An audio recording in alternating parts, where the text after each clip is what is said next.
So today we're going to be introducing Illustrator. So the question is, of course, what is Illustrator and what does it do?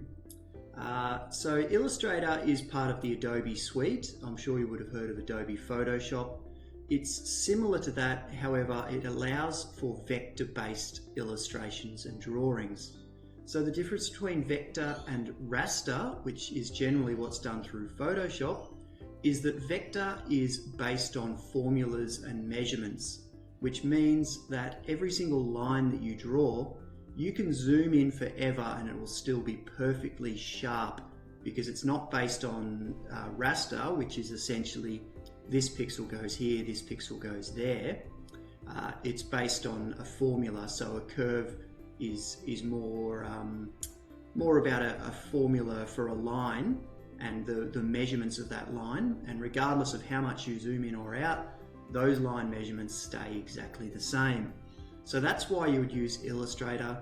The reason that you would use that instead of pixel-based is generally if you were to do a logo or a poster which needs to be scaled up to a huge size to get printed out on, say, a billboard, and then shrunk down to a business card size without losing any quality. Photoshop simply can't do that.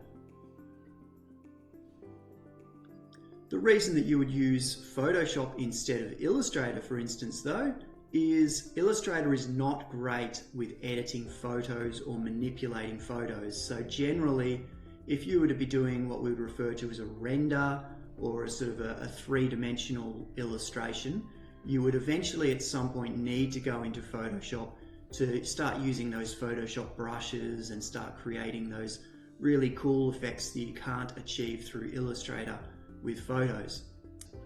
So what I'm going to need to do first is, as you can see, I've got Illustrator open. The first thing first is, if you go into this, you can see all of these different ways that that Illustrator can set up its toolbox. So I've used Essentials Classic. So if your Illustrator doesn't look similar to mine, then you might want to start there. It sometimes freaks people out when the buttons aren't all in the same spot. So just go to Essentials and click Essentials Classic. That'll make sure that your Illustrator layout looks the same as mine.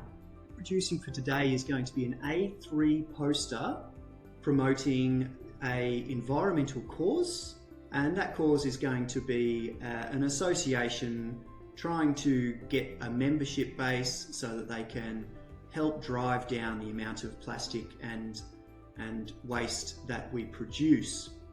So we're going to call this poster Join the Rebellion, and we're going to be working through creating this poster as a means in which to contextualize some of the tools and how you would use them in a real world sense with Illustrator. So as I said, this is going to be a print-based illustration. So the first thing that we need to do is we need to set up our print-based artboard. So we'll start that by going File, New, and as you can see up the top here, you've got mobile, web, print, film and video, art and illustration. So the main thing that the one that we're choosing today is going to be print. And what print does is it gives us a few presets to say, okay, well, the raster effects are going to be 300 ppi, which is pixels per inch. And there's going to be a handful of other little presets which help. Also CMYK color mode. CMYK is the print color mode, as opposed to RGB color modes, which is your screen-based. RGB color modes are designed so that each color you add, it makes your artwork lighter. CMYK, each color you add, it makes your artwork darker. So that's why you want CMYK, because it prints much, much better. It's designed to be built in the way that printers print. So colors are going to not look as good on screen, but they're going to come out beautifully in print. So the first thing we're going to do is we're going to change this to millimeters. Generally, when you're printing, you want to work in measurements that you can literally look at a real world ruler and roughly gauge the size of those things. Points doesn't give you that luxury. So with width, we're going to key in 297, which is the width of an A3 portrait document. and the height we're going to have as 420 millimeters. So the orientation has automatically gone to portrait there because it knows that the width is of course less than the height. If I was to switch these, it would switch these two values here. And then what we're going to do is we're going to add bleed. Generally with print-based documents, you want to have 3 millimeters of bleed. Now what bleed does is it gives you a little bit of overlap above and beyond the size of the document, in this case 3 millimeters, so that what a printer will do is they'll print it larger than it needs to be and then trim the edges off. What that enables you to do is get the colors to run all the way to the edge of the paper instead of having that white border around, which usually shows that it's not a professional print job. So let's go ahead and create my A3 document with my 3 millimeters of bleed. I'm going to hit the create button there, and that has created me this nice new white page. Now what you can see is you've got this little red line that denotes the bleed, and the white represents what's actually going to come out in print. So the first thing that we need to know is the primary purpose of Illustrator, which is creating these beautiful vector lines. So the main tool that you're going to be using to use this is the pen tool. So the pen tool basically allows you to draw lines by clicking on points and moving from one point to the other. Points are otherwise known as nodes. So if you're watching other tutorials, they might refer to them as nodes. Nodes and points, they're fairly interchangeable. So what we're going to do first is I'm going to zoom in a little bit. Now, if I hit the space bar, I get this little hand and I can move. So I'm just holding the space bar down now, which allows me to move the artboard. Now I'm going to get the pen tool. So first and foremost is you can create your own unique shapes just by clicking around. Now what you'll see when you're creating shapes is you get these little sort of magenta coloured lines which appear. They're kind of guidelines that appear that sort of go, oh well, this is roughly the proximity that you're doing it, and in that instance it's linking you to the centre of the page. Sometimes it will tell you that you're perfectly in line now with the exit point. So these just sort of appear to sort of assume roughly what they think you're trying to do and then give you a bit of a guide so that you do it, you can do it a bit more accurately. So I'm going to click there, and then I'm going to close this shape, which has created this sort of flat diamond shape. And then what I could do is, if I was to want to turn that into a cube, I could, again, just making sure I try to use those guidelines as much as possible. And I'm just creating a cube. So what you'll see is I'm clicking around, I'm using these guidelines, and then when I go to click on the final one, see that little O that appears next to the pen? That's closing the shape. So when I do that, you're actually turning it into a shape rather than a line. So we'll wipe away that. I'm going to just select all using this and then hit the delete button. So the next thing that we need to do is start making curves. So what I'll be doing is I'll click to start my little pen tool, and then I'm going to click and hold, and now I'm going to drag my mouse over here, and as you can see it's creating this really nice curve. And I'll click here and I'll drag it here, and I'll click here and I'll drag it here, and I'll click there. So I've closed the shape now and I'm dragging it to here. So this is giving me this really nice little curve. I recommend you experiment with that a little bit just to start making sense of what of how it all comes together. So what I can do now is I can say that, let's delete that. Say that I've made this curve kind of a circle shape, and I've decided that I want to essentially cut it in half. So what I'll do is I'll go my direct select tool, which is just underneath the selection tool. This allows me to select individual points. So I'll select that one, and then I just hit the delete button, and it deletes that. So that gives me this. If I then want to close that shape again, I get my pen tool, I pick up where I left off, so I'll get that little backslash there, I'll click there, and then I'm closing that shape. So that's turned it in from a line into a nice, well, I suppose a D shape, let's say. Moving on from the pen tool, the last thing we did with the pen tool was create a closed shape. So there are tools available which allow you to create closed shapes based on the basic shapes that can be created. So the shape tool is over here. It may present itself as a square, a rectangle, an ellipse, whatever your settings happen to be at the time. So these are the shapes that you can make: square, a rounded rectangle, ellipse or a circle, polygon, star, and there's also flare tool. I wouldn't bother looking into that. I've never used it before. So we've got the rectangle tool. It works as you would expect it to work. So we click and hold, and then of course we drag anywhere on the page, and that of course determines the shape of this rectangle that we're using.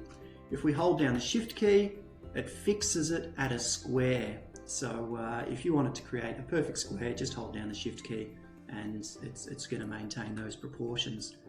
We can go through, we can make a rounded rectangle, we can make a circle, same deal again. If I hold the Shift key, it gives you a perfect circle, otherwise you're getting an oval shape. And then of course you've got your polygon. We'll move on, and then we've got the star tool as well. So they're your basic tools that you can use. A couple of little things that you can do is with the polygon shape tool, I've got the polygon, so I click and drag.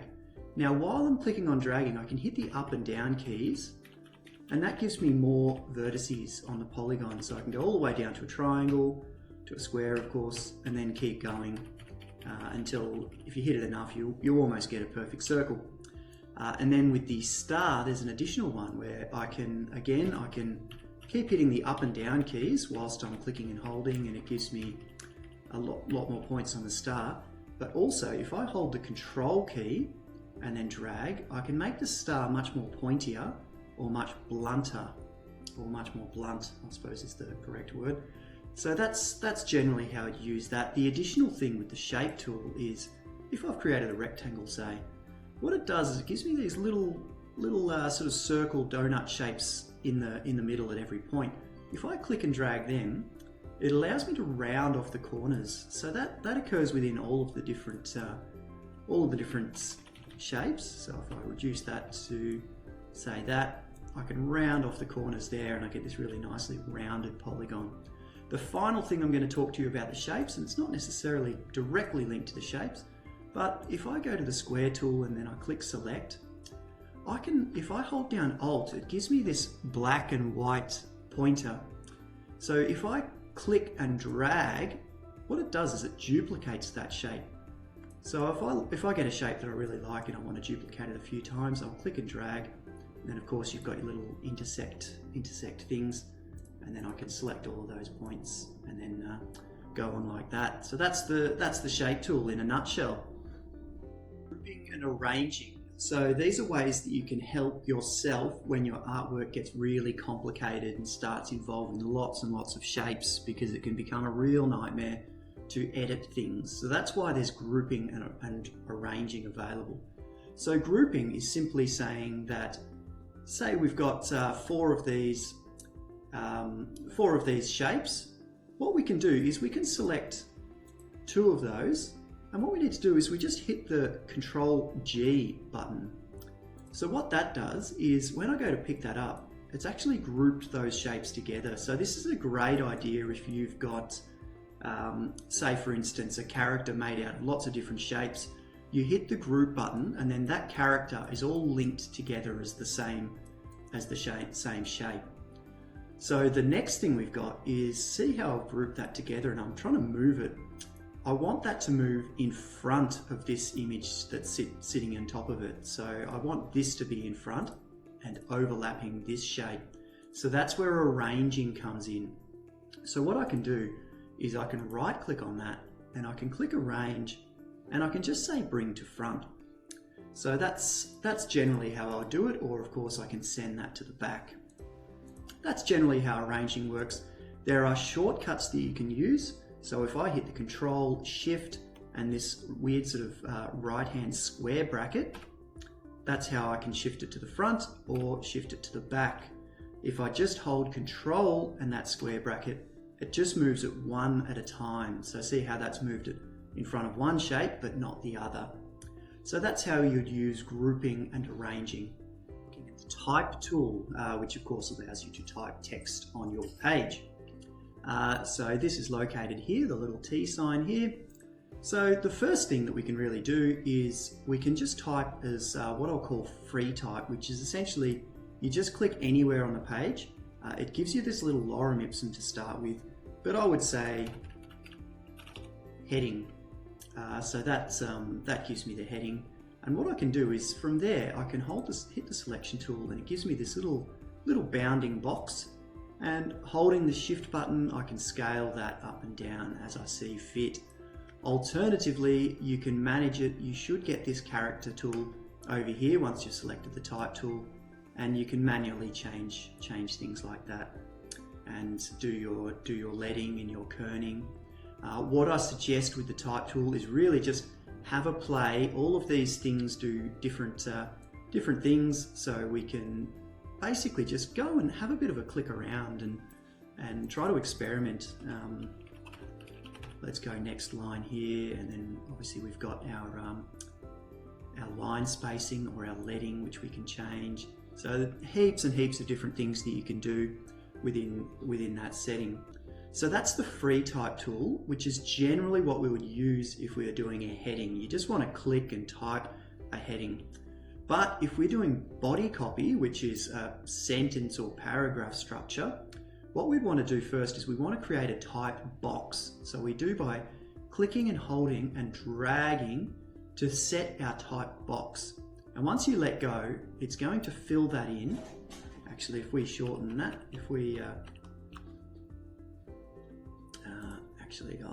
I'll start that again. So the next thing that we can do is we can, if we're doing a heading, we want to have it on the line.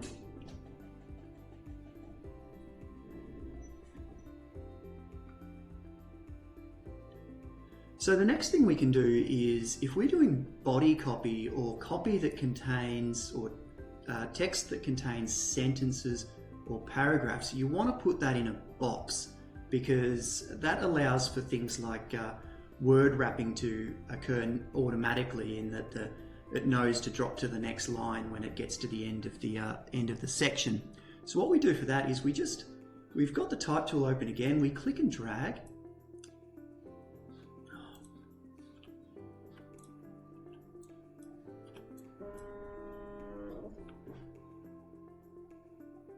Hello, Damien speaking. Hey, Chrissa, how you going? Not too bad, not too bad. Just enjoying a happy Friday.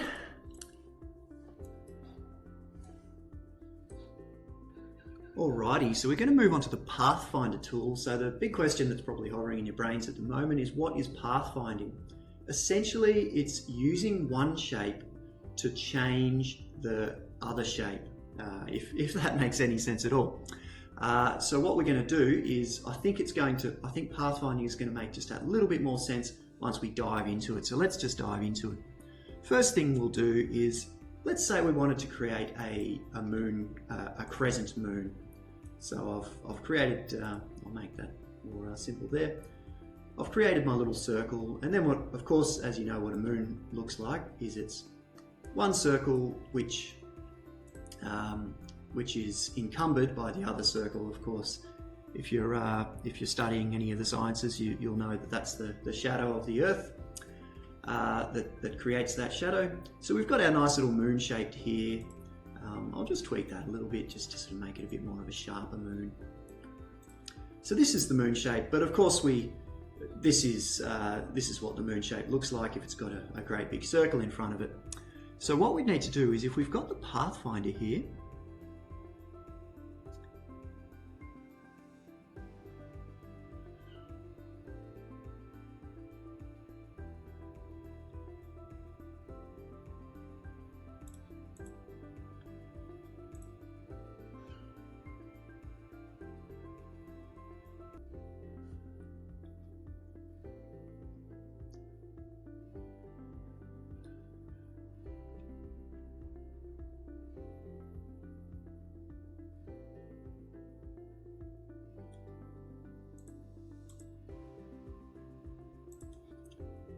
Okay, so what we need to do is we've created these two circles, and now what we need to do is go into Window and let's click on the Pathfinder tool.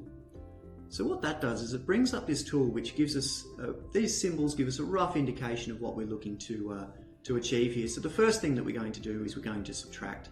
So we've got this big object in front and this little object behind, and we want to essentially cut this shape out of this shape. So we're selecting both of these shapes and we hit a little subtract tool, which they call the minus front. So we'll hit that button, and what it gives us is it deletes this image completely and it leaves us with what this circle would look like without that circle. So that's essentially the minus tool. That's what you're going to do the majority of pathfinding on. Then of course we can use the add tool. So say if we were to want to create an 8 shape, which is something like this, we would select both of these and then we would unite or add, or there's a number of different ways you could call it, but I'll click the little add button, and what it does is it creates a nice single shape. And then from there, I would of course go in and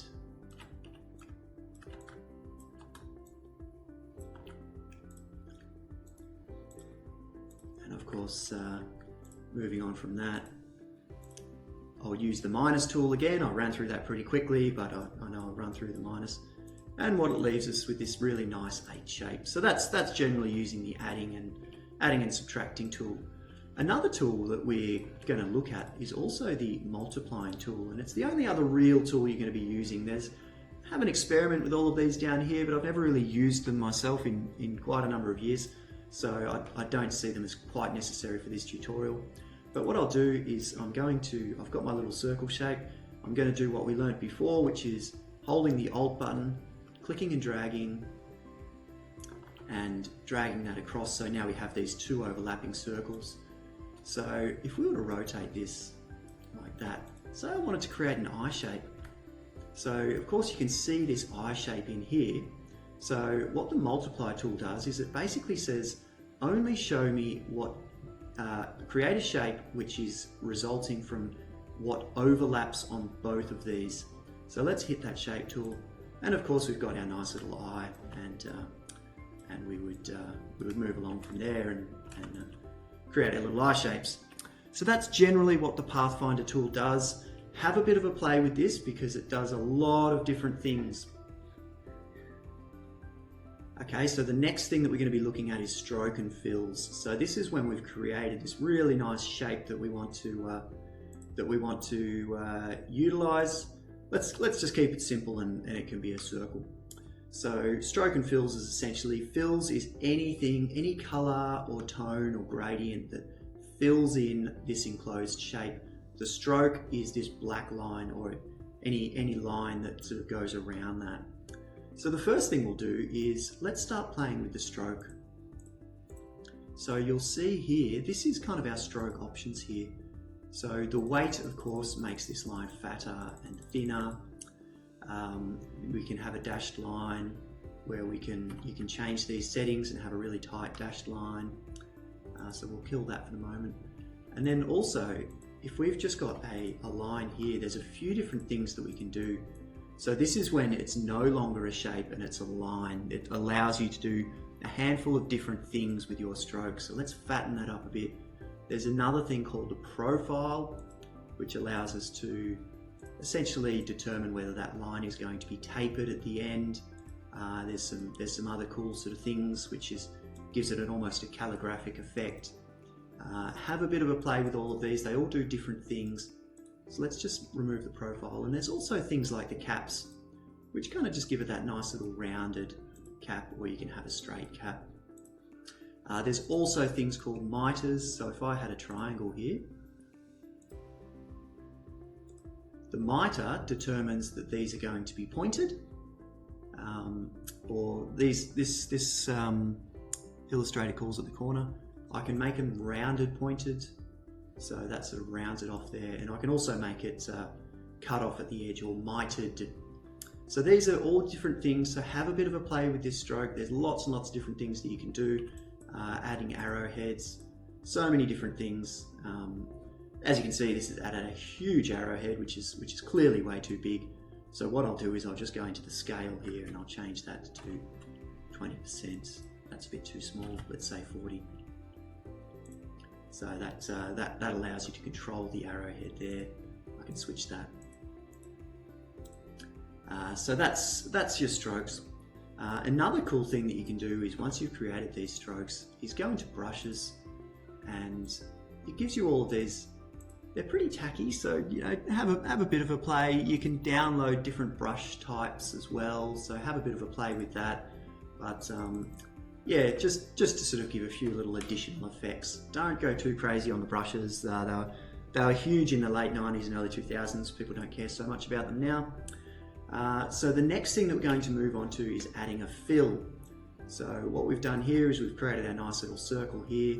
Well, what you can see is, and something I didn't show you with these strokes, is that you can change the color of these strokes here. And generally, if you wanted what's called a flat fill, which is just fill the whole thing with one color, you would double click on this and you would select your color. Job done. So that's essentially adding a fill. It's as simple as that. What you'll find is that with a fill, you cannot add, if you create a closed shape, a not closed shape, so essentially a line, it will just figure out where the closest way to close in this fill is. So in an unenclosed shape, which is just a line, it'll just chop it off there. So what we'll do from there is we'll also look at gradients. So we've got this little gradient button here, which gives us our gradient options. So let's just click on that little grey area there. And what that does is it just automatically gives us this linear gradient. We can of course change that to a radial gradient. This freeform gradient, I've never used it. Let's not worry too much about that. But as you can see, it's created something kind of cool, but you have a play with that in your own time. So then what we can do is we can modify where this, we can change where this gradient comes from. So if we were trying to create this as a bit of a ball texture, we can just sort of modify this gradient. If I was to get the gradient out of the way there, kind of creates a bit of a form. So that's generally how the gradient works. And then of course we've got transparency.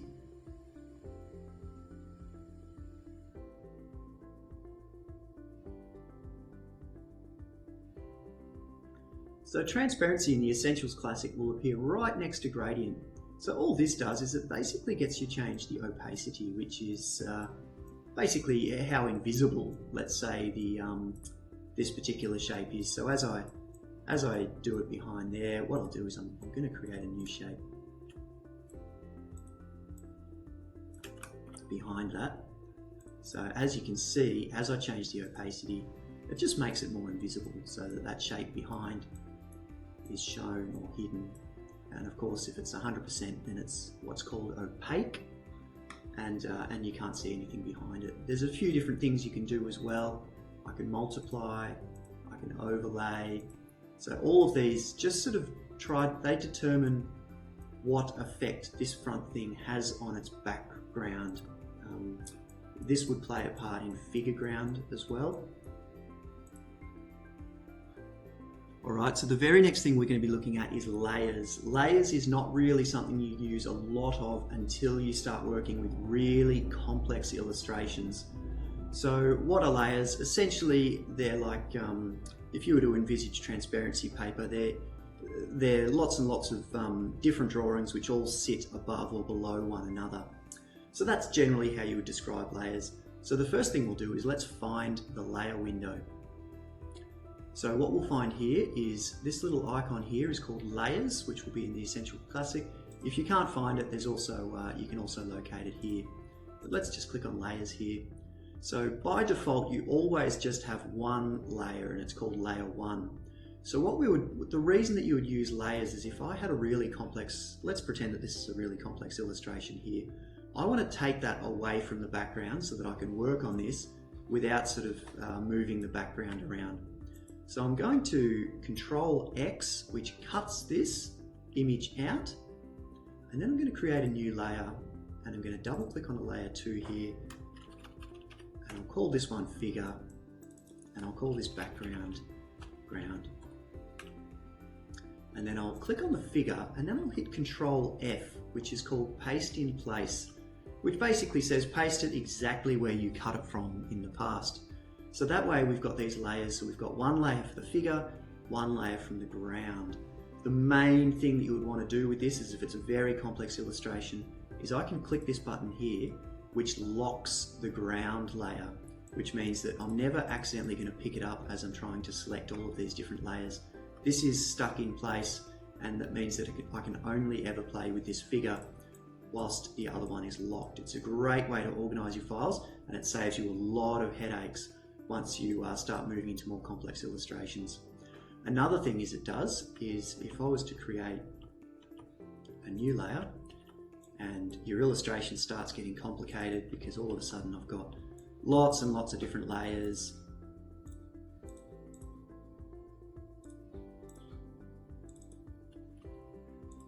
lots and lots of different layers happening. I'm going to go over my layers here and see how I've got layers 4, layer 3, we've got our figure, we've got our ground. And I want to start editing this, but it's really annoying to edit because it's sitting behind everything. So what I can do is, because these are on different layers, I can just click on this little eye icon, and it just shows this layer, and every single other layer is hidden, and I can edit this. And once I'm ready to, I can put these layers back in front. Alright, so now we move on to saving the file. So as you'll probably know from the start of the tutorial, in this instance we are creating an A3 poster. So we set up what's called that 3mm of bleed, and we've got all of our measurements in place. It's 297mm by 420. So we've done everything we need to do to set the file up right. If we go into document color mode, we've made sure it's CMYK. So this is all doing for print. So what I'll do now is, in order to save it as a print-ready file to provide to a printer to have professionally printed, I just need to go to File, Save As,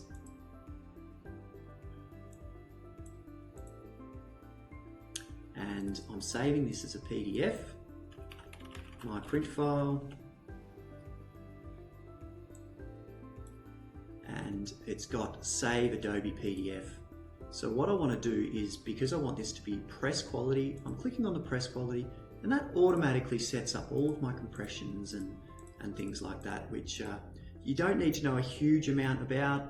Things like color conversion you can delve into once you get to really advanced levels, because you can change just exactly how a red is going to come out in print. But we wouldn't worry about that at this stage, because it's something that's not going to become a problem until you really start moving into the nuances of design. But what we do need to do is, we need to incorporate that bleed that we added.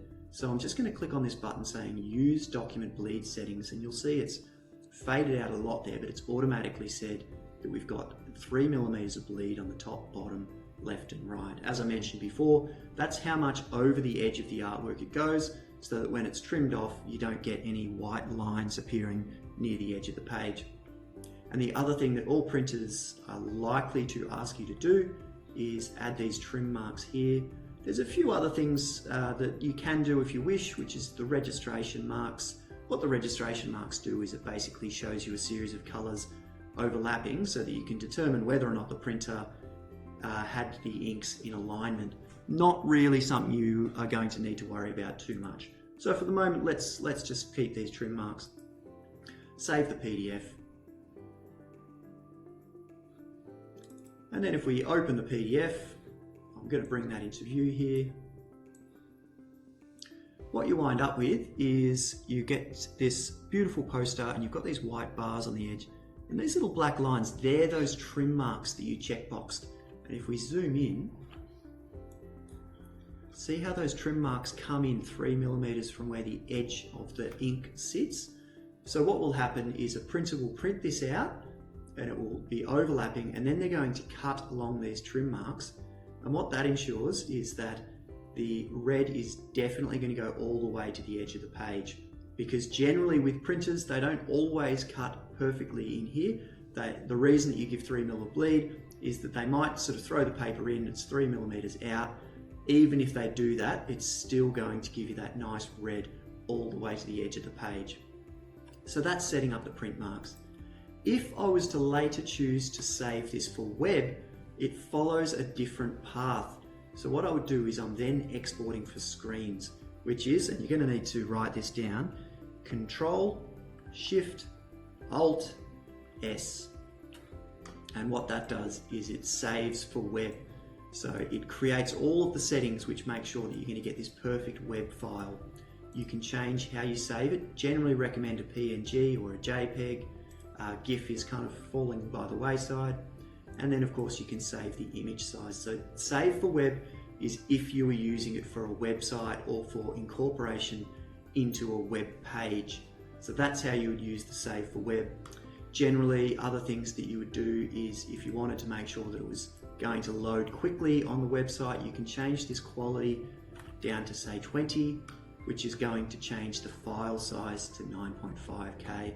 So they're little things that you can do, but again, wouldn't worry too much about that. It's really getting into the nuts and bolts of it. So, but if you are saving for a digital file, and then another thing that I'm going to do is it's as simple as you just need to click on the image, just at least to get you over the line for the short term. And I'm going to copy that link and I'm going to paste that into my notepad.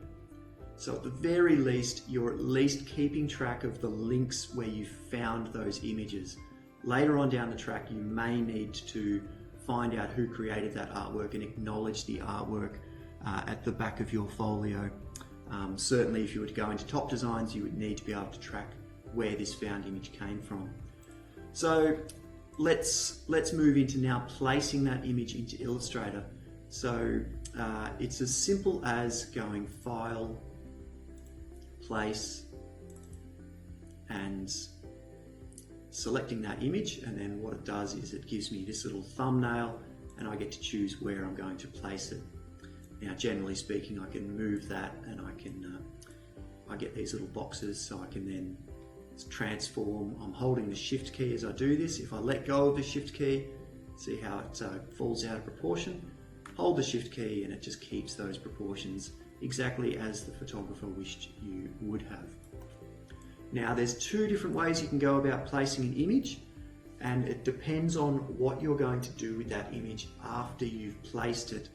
If you want to place the image and then perhaps tweak it in Photoshop by, say, turning it into a black and white image, you're going to want to link that image. If you're perfectly happy with the image as it is and you want it to just be embedded, you are going to uncheck the link button. So I'll show you how to do that now. So, and it's as simple as just checking a button. So I've selected that, and now down here I've got this little link checkbox.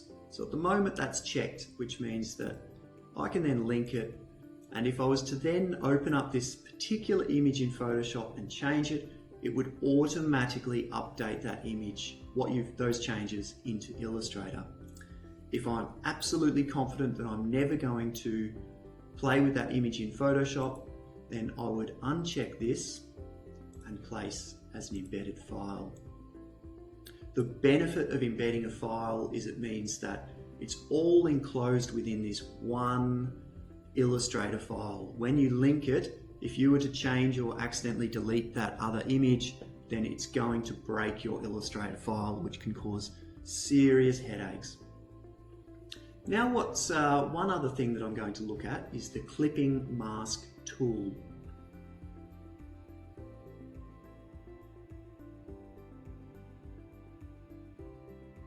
So let's say, for instance, I've got this really nice image and all I want to do is, and this is very much for instance because as you can see as I zoom in, this is way too low a res, but I want to cut out just this gondola. So what I'm going to do is I'm going to get my pen tool, and if you've been practicing with the pen tool, you should be able to reasonably comfortably trace around this image. have to guess roughly what the edge of this gondola really looks like, because it's all kind of blurred into this black area here. So I've traced around this image very roughly, and what I can do is I can just switch the fill with the outline, and that gets that fill out of the way, so I can kind of see roughly what I've traced. Now the other thing we've got here is we've got this little hole here and a little hole here that you don't want to incorporate. So that's where the Pathfinder tool comes in. So I'm going to select both of these, and I'm going to go into my window, Pathfinder, and I'm just going to hit that subtract button.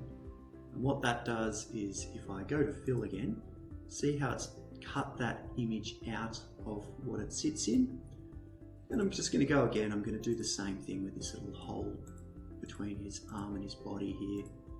Again, I'm selecting both layers and I click this little subtract tool. So what I've done there is I've created this very, very rough outline of the men in the gondola. And now I'm going to select both this outline. I'm going to hold shift, and I'm also going to select the background. So I've got the outline now and the background. And to create this clipping mask, I right click and I click make clipping mask. And what that does is it gives me this image completely cut out, and of course I can then put things behind it.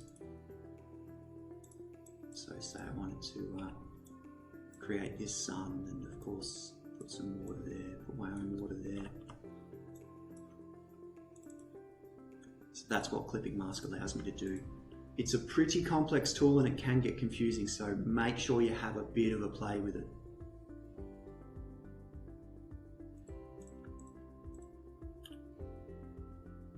One final thing I'm going to do with working with images is sometimes you're going to need to use, say for instance, a silhouette. So you can generally find silhouettes, they're readily available on Google. Make sure that you copy the links and that you can acknowledge the artists. So in this instance, let's just say I want to have a horse I always have trouble spelling this word, silhouette. And of course it gets me a million different pictures of horse silhouettes. Let's just pick this one for the purpose. So what you're going to do is you'll be saving that image as, and you'll be placing it into your file. So I'm just going to zoom out a bit there.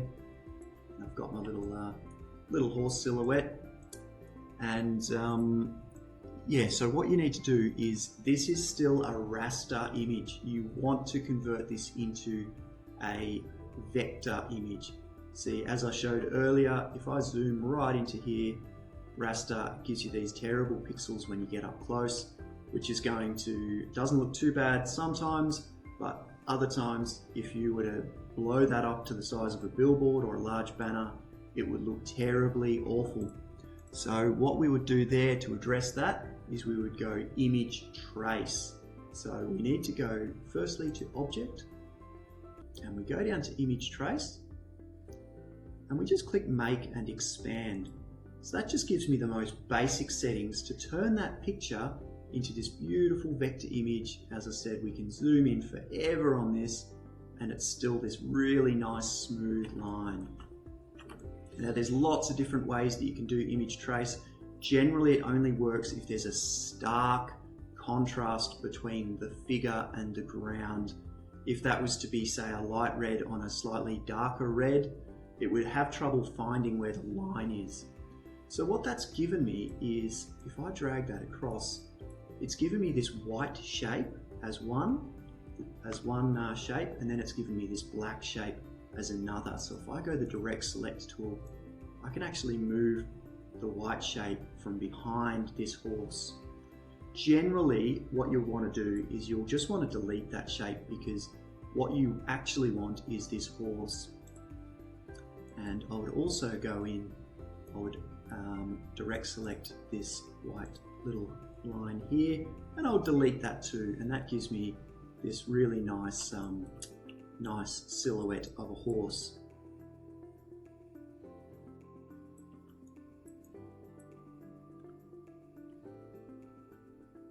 Alright, so now we're on to some other cool features.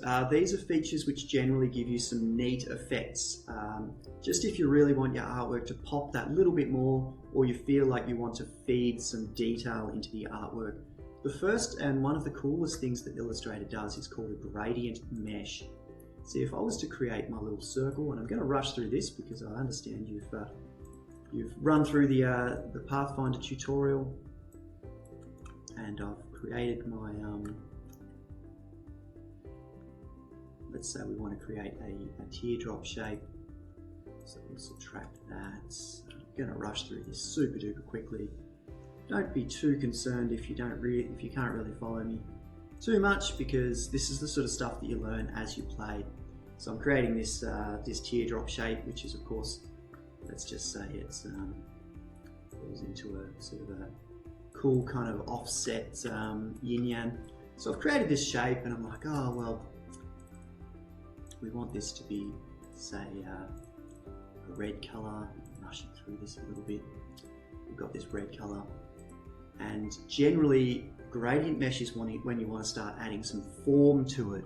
Now what we worked with before is, I'm going to do this top one, I'm going to create the form using gradient. So if I double click on this,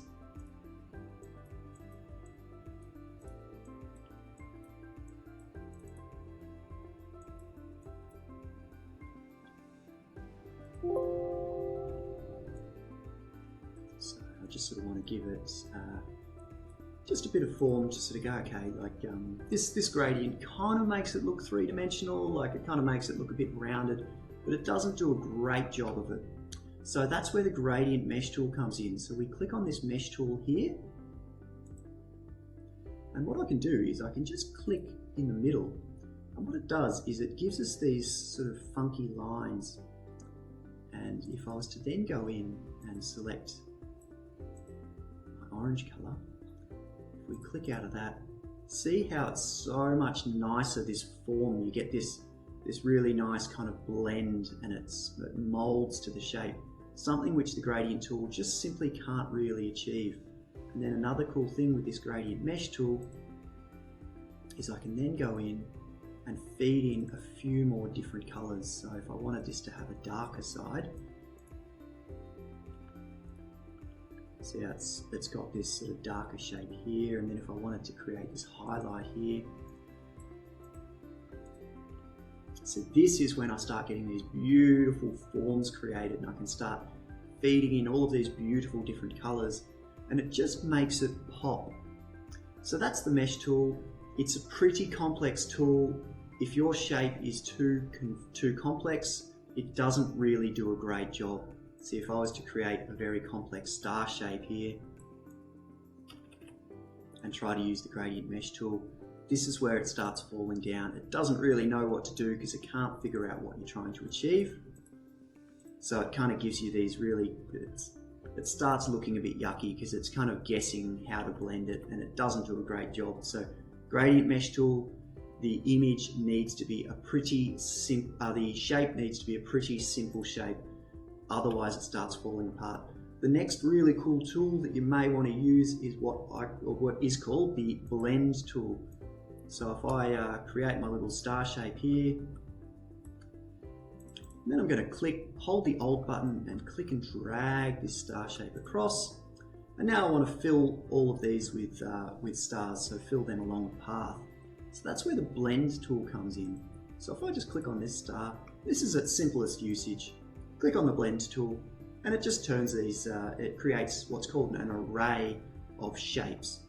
Now I can tweak that by double clicking on the blend tool, and there's a few different ways you can go about it. I can say, well, no, I only want 2 stars here.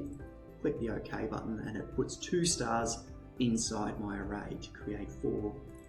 There's other cool things that you can do. Specify distance. So you can say, I want the stars to all be 10 mil apart, for instance. Click the OK button, and of course it gives you a brand new star at every single, I did it an array at 1.4 millimeters. every 1.4 millimeters you've got this new star. So these are some cool things that you can do with the blend tool. You can expand on that is if I was to create a line and I wanted to have this really fat stroke, and then I hold Alt, drag it, and this one can be a really thin stroke. I'm going to click on the blend tool, click on this, and you'll know that you're clicking on the shape because this little plus sign appears. So this blends them smoothly from the fattest to the thinnest. If I double click on that and I go specified steps and say, oh hey, I just want 20 lines between the fat line and the thin line, see how it gives you this really nice sort of gradual change. Let's drop that down to 10, and you can see the lines get finer and finer and finer. Some other cool things that we can do are the effects. So say I've created my, got a little sort of teardrop shape here.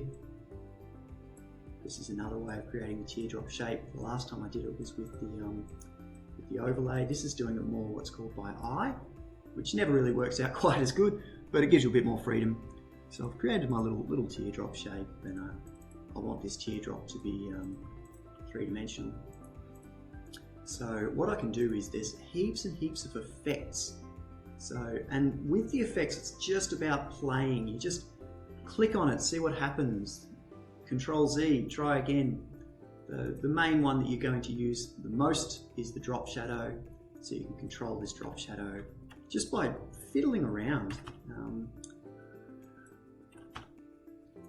And that, as you can see, a drop shadow kind of makes it jump off the page. Another thing that I can do is I can say, do some cool 3D effects. Click OK, and all of a sudden I've got my little teardrops become 3D. So have a play with that. The thing with effects is that they do a million different things that I'm not going to talk you through all of them, but yeah, make sure you have a play, click around, because you might come across a really cool effect that you want to experiment with, and it's a great way to expand your portfolio because it can make one image. You can really sort of look at one image through so many different lenses just by clicking on effects and changing things. The last one I'm going to talk about is the offset path. So what you might want to do sometimes is, I've got my little teardrop here and I want to create this stroke around it, but I don't want the stroke to be, I want to be able to control how that looks. So generally with the stroke, you've got this and you're kind of limited by what options you have in here, you know, uniform or not, and it does limit you just that little bit.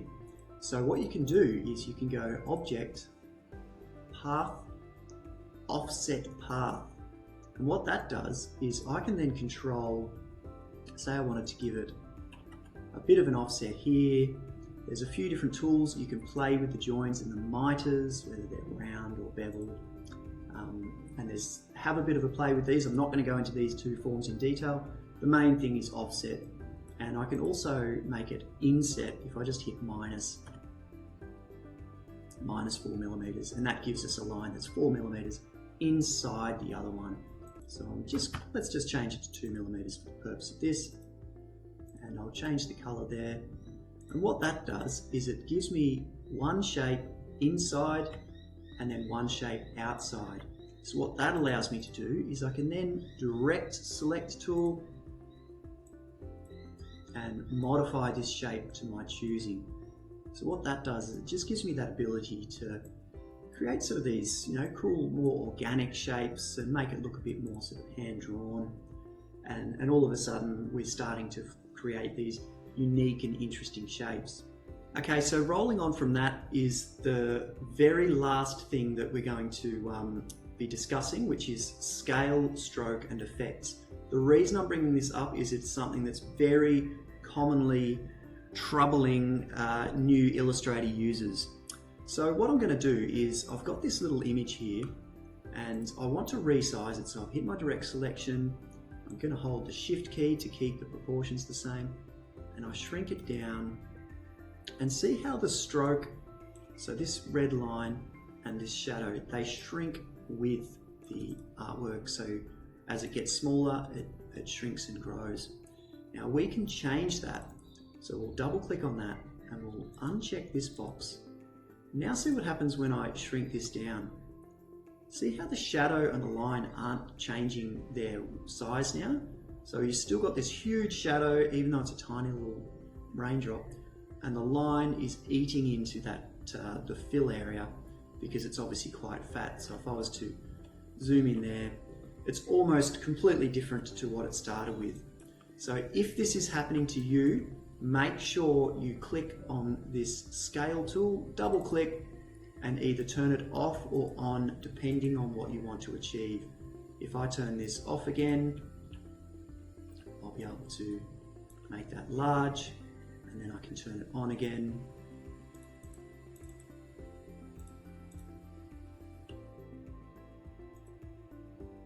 And shrink it down, so that way everything's shrinking down as you go.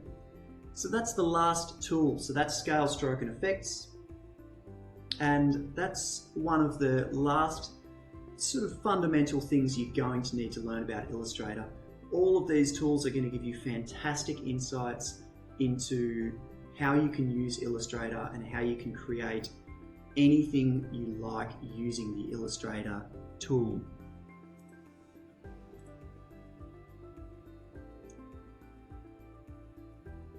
All right, so let's bring this all together. So I've created a little bit of a sketch of this poster. It's a very rough sketch. You're probably aware that you need to do more detailed sketches, but for the purpose of the tutorial, this is the rough sketch of a poster that I want to achieve in Illustrator. So we've got our head, we've got our body copy here. I've annotated it to sort of explain what I'm trying to achieve. I've got a subheading, body copy, and then my call to action. So clearly this is a poster designed to depict, inform, and to advertise primarily, because a call to action means that you're asking them to do something. You're asking your audience to do something. So we're going to start with, let's start from the top. We've got Join the Rebellion. As you probably are aware, this is a poster about trying to get people on board with being a bit more aware of how they use their waste. So I've created this join here. I'm just going to move it to sort of sit nicely in the center. I'm going to have the text centered here, and I'm going to move it across until I get this line here. So that way I know that it's definitely in the center of the page. I'm going to hold the Alt button, click, drag, Rebellion. Okay, so I've created this rebellion here. So what I'm going to do is I'm just going to size that font up a little bit because this is a header. And this is where you start talking about, if you're going to annotate this, you talk about hierarchy. You would say that this is obviously the most important text or type that you want to incorporate, and rebellion is the most important word of that. So you want to make rebellion large. And then what I'm going to do is I want to select a font which is a bit kind of a rough and ragged font, because I sort of want it to look a bit like rubbish. So where can a font be like that? All right, so I can't find a font. So what I'm going to do is let's just go into DaFont. So dafont.com. So this is where I need to go. Because I want a really specific font that reflects rubbish, let's try to find one. Let's just type in rubbish and see what comes up. Okay, so we've got these kind of grungy looking rubbishy fonts. Let's choose this one. Let's see how it looks. So to install this font, drag this font into my desktop. And I'm going to unzip it, extract all. Slightly different in Mac, but it's a similar premise. And that gives me this rubbish thing here. And then I'll just be able to drag that into my fonts. And that will install the font for me. So that's given me my rubbish font. So now I can select this, and it should have already installed. in here. So I get this really cool, funky join the rebellion here. Very important, make sure you acknowledge the artist, acknowledge the person that created this font. So if we zoom in here, this is where we start coming into problems with kerning. See how this is almost indecipherable. So the J and the O kind of look okay, but this I is squashed in. So that's when I'm going to change my kerning. So I'm just going to select here, fatten that out. Actually, let's select all of this and give it 50. So that's kind of separated it a bit. And we'll give this one maybe 50 as well. So that's separated these out a bit. So we want to give this 50 also. But this B kind of looks a bit lost there. So let's shrink that in. So we're just dragging this kerning in, going into the minuses here. So another way I can do is this by Control, Shift and the backward square bracket, which kind of brings it in. So I'm just having a bit of a play here. This is all just about playing with the kerning, and you would definitely discuss this in your notes. You would say, I modified the kerning to make it a little bit easier to read. So there we go, we've got this join the rebellion. The next thing that I'm going to do is I want this yin-yang shape. So first, of course, part of a yin-yang is we've got our square here. There's a number of different ways you can do this, but the way that I'm going to do it is I'm going to use my little guides that appear in magenta here. I'm going to start by clicking there, click into the middle, and then I'm going to create this Bezier curve by dragging this across. There are much more accurate ways to do this if you were to do it using the Pathfinder tool as well. There's many ways to achieve a similar result. So then it doesn't matter actually how much I go out of this, because I'm then going to use the Pathfinder to chop this image up. So I'm going to use my multiply because I want to achieve what's sitting between these two, and I've got that. So as you can see, that's killed my circle, which is not great. So what I want to do before I do that is copy that circle so that there are two of them, so that once I delete one to create the multiply, I have this backup in place. I'm going to Control C and Control F to paste in place, and then go through that same process again. So now I've got my top circle, which is the whole thing, and then this darker one here, which has given me this yin-yang. So as you can see, I've done it backwards. That doesn't matter too much. We can just flip that around. And so that's given me this shape here. I've got my little sun shape as well, so I put my sun.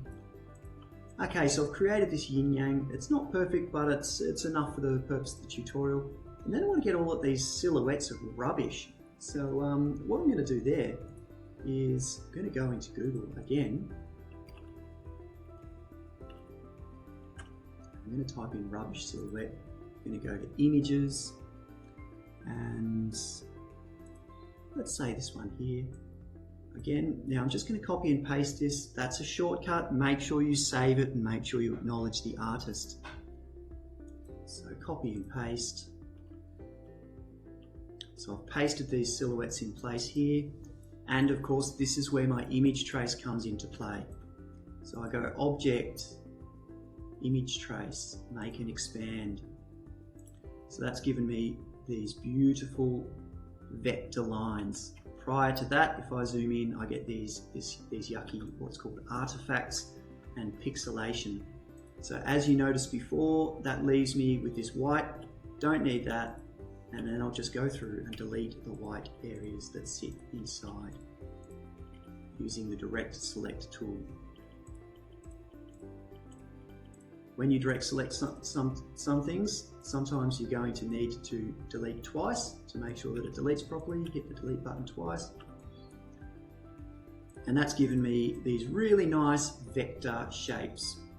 So what I'm going to do there is I'm going to ungroup them because I want to be able to use them. I'm going to select and shrink them down to roughly the size that I want. And I'm going to make them white. And then I'll just sit let's just start dragging each one individually. And I'm kind of going to drag them in to make this, to fill this with a bit of a pattern.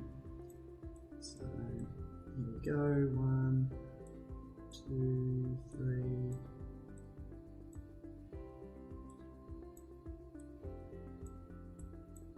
So it sort of creates its own little texture. And these are the things that you would talk about in your annotations. You would say that you've used these repeating found objects to create a texture.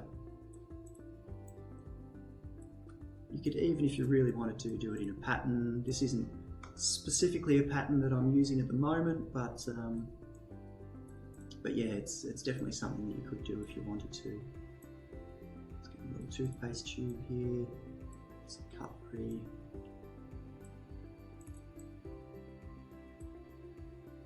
Sort of rotate it because I sort of want I want this pattern to look a bit like it's rubbish that's been kind of thrown around.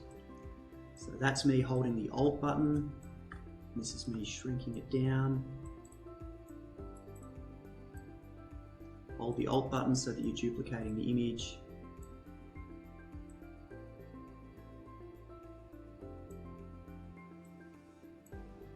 Don't even know what that's a silhouette of, but let's just drag it in for anyway. Okay, and let's just put this circle in a few different spots where there's a bit too much black, just to kind of break it up a bit so that it's kind of fills the area a bit.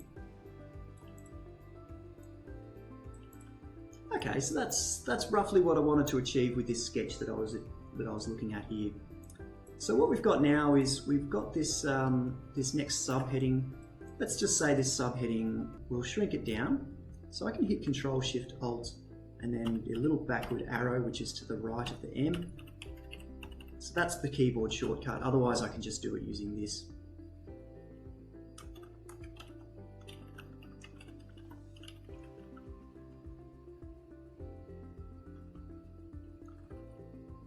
So we've got our little subheading there, and then what I've got here is I've got the body copy.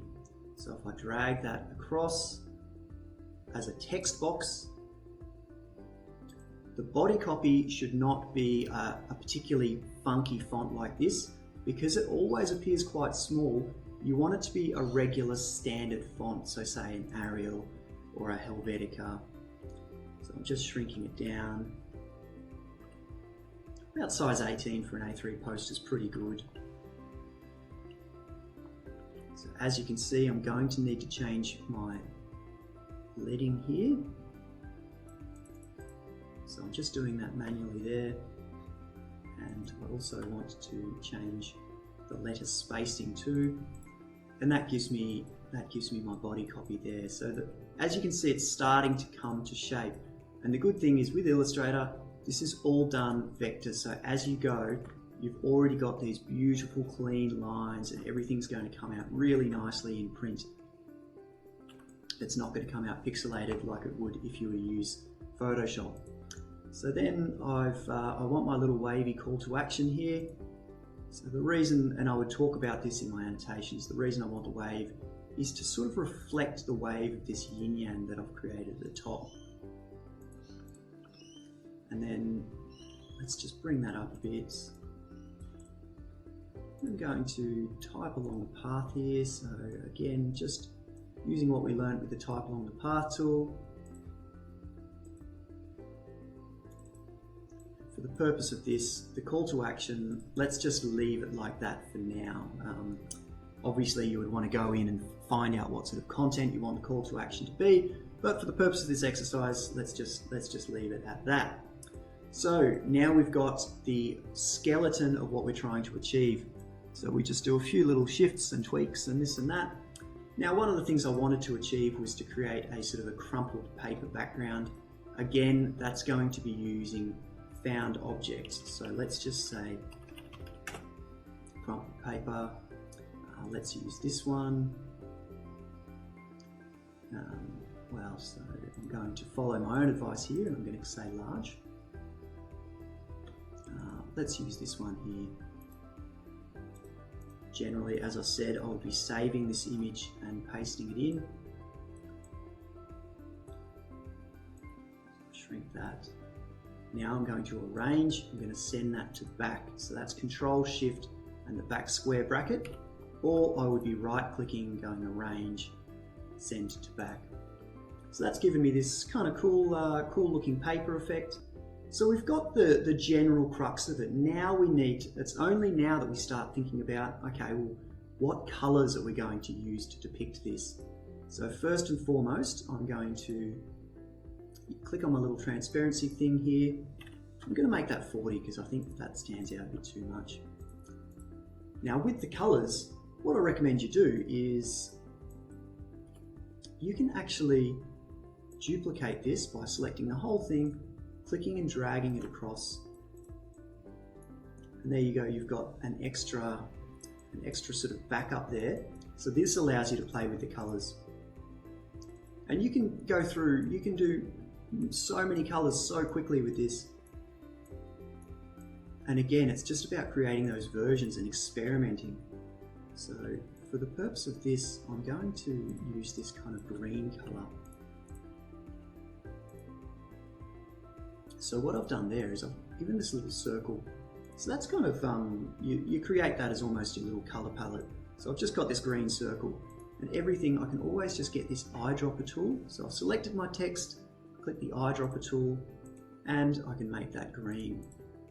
Now be very careful with, you wouldn't want to make this text green because the text is so small that if it was green it might be too hard to read. And as I sort of wrote in my comments, I want to kind of make this a sort of reddy orange. So I'm going to start using some really earthy colours for this. So I'm going to make that the same reddy orange. Let's sort of make this kind of a milky yellow, sort of a off yellow colour. So as you can see, I'm really using earthy colours here. And let's make the sun sort of a more brighter yellow. Now I'm selecting both of these and I'm going to remove the stroke because I don't really want this to have a stroke about it. Now I'm going to zoom in, I'm going to select all my rubbish objects here.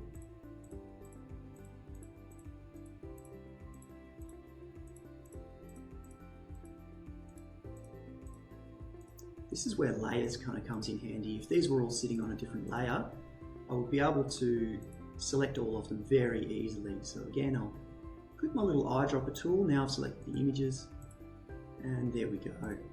Didn't get all of them, so eyedropper again. All right, so this is how it's coming together.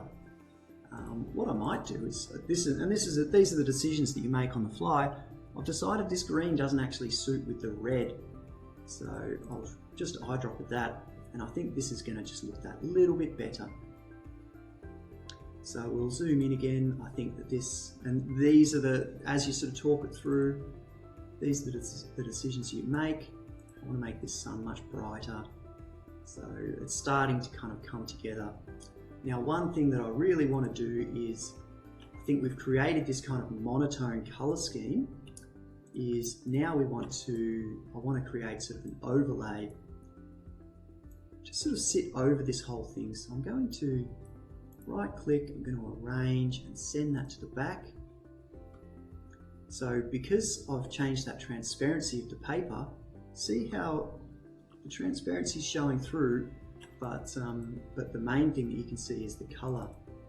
So if I change that to, say, this kind of milky color, what I've done there is I'm just feeding in some color there. A few other little things that I could do here is I can go Effect, Stylize, Drop Shadow. Just start playing with a few different things. But roughly, this is what we've got as a bit of a poster, and that's sort of what we want to achieve. And then, of course, we would be going File, Save As, my print file. Let's save over what we did. We've got press quality, we've got our trim marks, we've got use document bleed settings, save PDF. And there we have it. We've got this beautiful print ready PDF. There's obviously a lot more we can add to this, but it's got its trim marks. This is exactly what you can provide to a printer. And we can zoom in forever. We've got these beautiful lines. And that's roughly what we want to achieve. And that is a single print-ready file ready to send to a professional printer, and it would come out really nicely.